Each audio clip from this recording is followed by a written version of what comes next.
Assalamualaikum warahmatullahi wabarakatuh. Waalaikumsalam warahmatullahi wabarakatuh. Pemirsa, kita jumpa di Bacain Berita dalam seliuran-seliuran berita di ruang tayang di Bacain Berita. Bung kameramen, disilahkan. Ya, Bung Alfian, alhamdulillah kita bisa syuting kembali. Mudah-mudahan walaupun berjarak, hasil videonya tetap baik, suaranya baik, agar penonton di Bacain Berita tetap bisa menikmati dan mencermati. Nah, Bung Alfian, jadi ada pihak-pihak yang kepanasan, Bung Alfian, dengan respon pembahasan nasab oleh Bung Alfian. Bahkan sampai dituduh nih, Alfian Tanjung itu Ustadz PKI. Nah, jadi kan Ustadz Alfian Tanjung ini kan sering membahas PKI gitu ya. Kemudian disebutlah Ustadz Alfian ini Ustadz PKI. Padahal kan sebetulnya Ustadz PKI itu penyebutan anaknya Bung Alfian terhadap Bung Alfian gitu kan.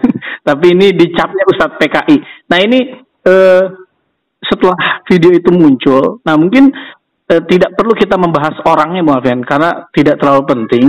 Tapi yang dimunculkan adalah komentarnya adalah ini sering bahas PKI, jangan-jangan dia yang PKI. Nah Bung Alfian, untuk awal sesi kali ini, apakah ini yang sering Bung Alfian sampaikan? Bung Alfian dulu sempat pernah bilang, sampai tahap tertentu, mereka itu akan menuduh saya yang membahas bahaya PKI sebagai orang PKI. Ini gimana respon awalnya? Silakan Bung Alfian. Ya, fenomena pembahasan nasab dalam kata kunci ini merupakan sebuah operasi adu domba. Pengertiannya adalah bahwa kita memang tidak akan menjadikan satu kelompok Islam tertentu atau keturunan tertentu sebagai yang lebih mulia menurut pandangan subjektif yang bersangkutan. Artinya buat pemirsa, saya mencoba menjawab bahwa persoalan yang berhubungan dengan pembahasan nasab itu memang satu pembicaraan yang butuh kedewasaan dan sportivitas. Dengan buat saya kata kunci tetap kemuliaan itu adalah orang yang bertakwa kepada Allah.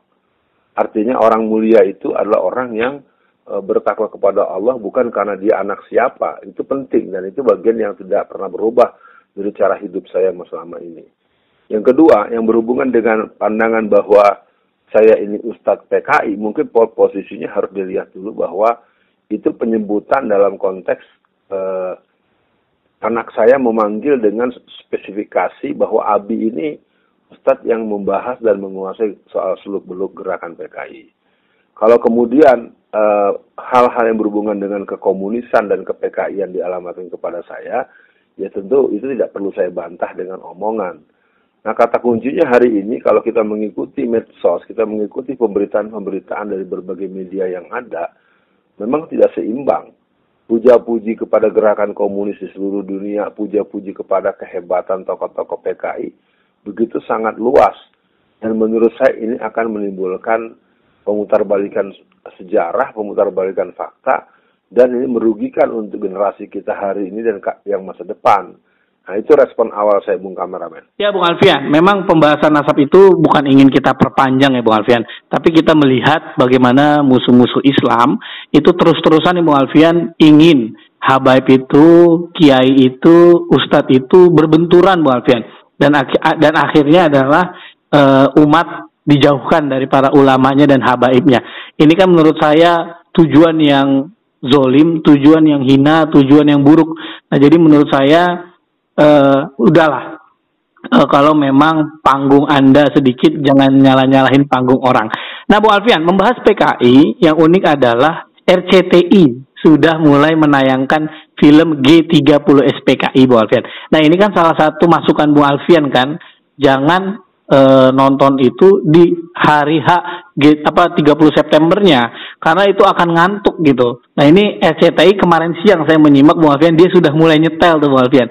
Nah orang nonton juga asik-asik saja dan ini menjadi recall untuk masyarakat Indonesia bahwa pernah ada kekejaman dilakukan oleh PKI yang sering Bu Alfian sampaikan dalang dan pelakunya adalah PKI. Nah untuk nobar ini Bu Alfian, apa yang perlu dilakukan oleh masyarakat? Apakah cara yang disampaikan atau ditayangkan oleh RCTI perlu juga ditiru di daerah-daerah lain mulai sekarang nontonnya? Gimana tuh Bu Alfian? Yang pertama, saya mencoba memantapkan dulu pembahasan awal tadi bahwa fenomena yang berhubungan dengan nasalah sebuah gerakan-gerakan delegitimasi, gerakan adu domba, gerakan melemahkan, gerakan melambatkan terjadinya proses-proses persatuan umat. Nah, sehubungan dengan pertanyaan yang terbaru atau yang barusan dimunculkan tentang nonton bareng atau nobar, saya ingin mengingatkan dulu, pemutaran film G30 SPKI menurut saya dimensinya akan jadi sangat banyak. Apalagi ditonton dengan waktu, dengan durasi sekitar 3,5, bahkan ada salah satu, katakanlah, channel yang memutarkan dengan 4,2 jam.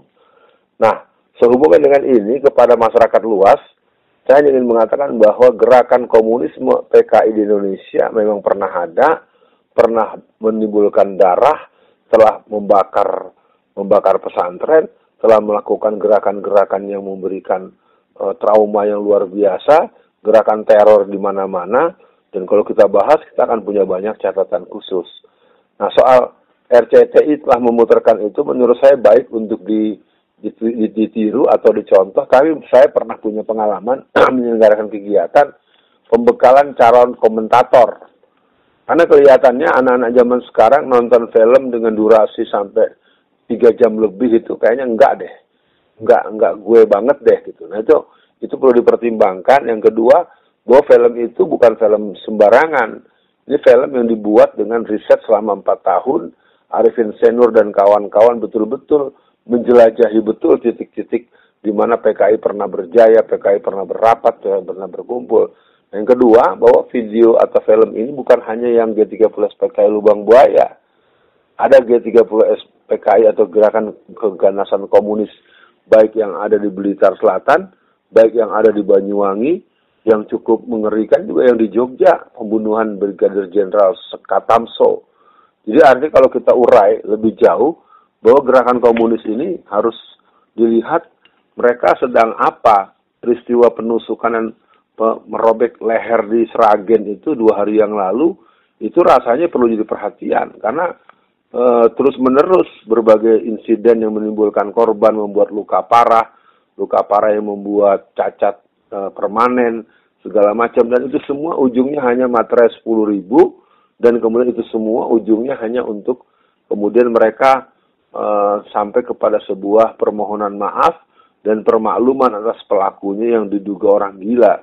Jadi intinya pemutaran film itu mari kita mulai lakukan, dan para orang tua, para kakek-kakek dan nenek-nenek yang masih punya memori yang kuat tentang gerakan PKI tersebut, mari bersamai keluarga kita berikan komentar-komentar yang memberikan semangat update bahwa peristiwa G30 SPKI, peristiwa pemberontakan PKI 48, dan berbagai insiden itu memang pernah ada dan pernah terjadi. Begitu, Bung Kameramen. Ya, Bung Alfian, untuk akhir sesi kali ini memang komentator atau pemahaman sederhana tentang pernah adanya PKI dan masih menjadi virus bahayanya itu paham komunisme atau ideologi komunisme. Memang saya melihat masih ada beberapa di channel YouTube Bung Alfian yang menyampaikan dengan sederhana, dengan cerita-cerita yang akhirnya orang senang. Walaupun mungkin bisa dibilang yang kiri masih lebih banyak gitu. Nah, mudah-mudahan nanti tambah banyak lagi YouTuber-YouTuber yang mau mengedukasi masyarakat bahwa PKI adalah musuh bersama. Nah, Bung Alfian, untuk akhir sesi kali ini kan saya membawa berita ini kan kerap bahas bahaya PKI. Justru Ustadz Alfian Tanjung difitnah sebagai Ustadz PKI oleh pembegal nasab. Nah, ini kan sering Bung Alfian sampaikan sebagai cara PKI untuk menuduh yang PKI itu orang lain. Berarti kan kata kuncinya PKI-nya yang jahat ya Bung Alfian. Nah, untuk akhir sesi kali ini Bung Alfian, apa pesan Bung Alfian? Karena saya masih melihat nih Bung Alfian, pembahasan PKI ini dianggap Bung Alfian? Remeh, dianggap masa lalu, dianggap membual Bung Alfian. Menurut saya sejarah kelam atau sejarah kekejaman ini tidak boleh dibiarkan karena ini akan diduga bisa kejadian ulang dan kita tidak siap. Nah, itu kan aneh tuh Bung Alfian. Nah, kemudian yang kedua adalah masih banyak Bung Alfian masyarakat kita yang sangat mudah diadu domba Bung Alfian. dengan istilah pribumi lah, ustadz pribumi lah, kiai pribumi lah, akhirnya menghantam habaib, menghantam ulama-ulama lain yang dianggap bukan pribumi. Nah ini kan aneh Bu Alfian. Apalagi kalau kita lihat kayak Mama Gufron, kita lihat beberapa videonya, justru dia memberikan berkah dengan cara mencium bibir sesama cowok di atas mimbar. Itu kan di atas panggung. Ini kan hina sekali Bu Alfian. Jadi masih banyak masyarakat kita yang jauh dari edukasi keumatan kita Bu Alfian. Untuk closingnya silakan. Yang bilang PKI tidak ada, saya kasih kalimat begini.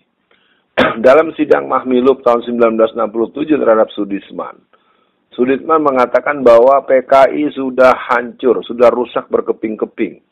PKI akan tumbuh kembali, PKI itu anak sejarah, dan sejarah akan membuktikan PKI akan hidup kembali. Itu poin pertama. Pada buku harian Dita Indahsari tanggal 16 April tahun 1996 dia mengatakan, well, partai sudah berdiri. Selama ini dikejar, dibunuh, dimacam-macamin, diintimidasi, diteror. Nah, kalau dia bilang 31 tahun kita terbenam, maka tahun 1996 dia tulis dalam buku harian partai sudah berdiri, berarti 96 kurang 31 sama dengan 65. Yang tua bilang PKI akan hidup kembali. Yang muda bilang PKI sudah hidup kembali. Lalu yang bukan PKI bilang PKI nggak ada. Itu keterlaluan. Itu yang pertama. Yang kedua, adanya hipnohistorik. Hipnohistorik itu mungkin dalam bahasa lainnya gendam sejarah. Jadi kita tuh diajak untuk tidak mempersoalkan bagaimana mereka membakar Gontor, bagaimana mereka menyerbu Lirboyo, PSM Takeran, bagaimana mereka memenggal kepala Otto Iskandar Dinata tahun 1951, bagaimana mereka menyerbu kerajaan Langkat yang ada di Sumatera Utara, bagaimana mereka membunuh Gubernur Suryo dengan cara dimutilasi, Dr. Mowardi yang dilakukan pembunuhannya, dan seterusnya. Nah yang ketiga, adanya metamorfosis. Jadi kalau orang melihat ada kodok, sebelum jadi kodok dia namanya apa? Namanya sebelumnya ada yang namanya proses menjadi sesuatu itu mengalami metamorfosis gitu. Nah yang keempat adalah gerpol, gerakan politik, gerilya politik. Nah itu terjadi bahwa sesungguhnya orang-orang berhaluan komunis itu ternyata hampir ada di semua partai. Baik pemikirannya, baik orangnya, maupun titisannya, anak, ponakan, dan seterusnya. Nah yang terakhir dari saya, mungkin untuk pesan-pesan buat semua masyarakat, mari kita berjalan dengan normalitas sistem sosial kita. Karena komunisme ini memang membutuhkan kekacauan, membutuhkan kontraksi, membutuhkan kontradiksi, membutuhkan konflik yang terus dipertahankan. Nah sekali lagi para masyarakat, gerakan komunisme PKI tetap merupakan sebuah hal yang berbahaya, bukan lagi sebagai bahaya laten, tapi sudah menjadi bahaya nyata. Assalamualaikum warahmatullahi wabarakatuh.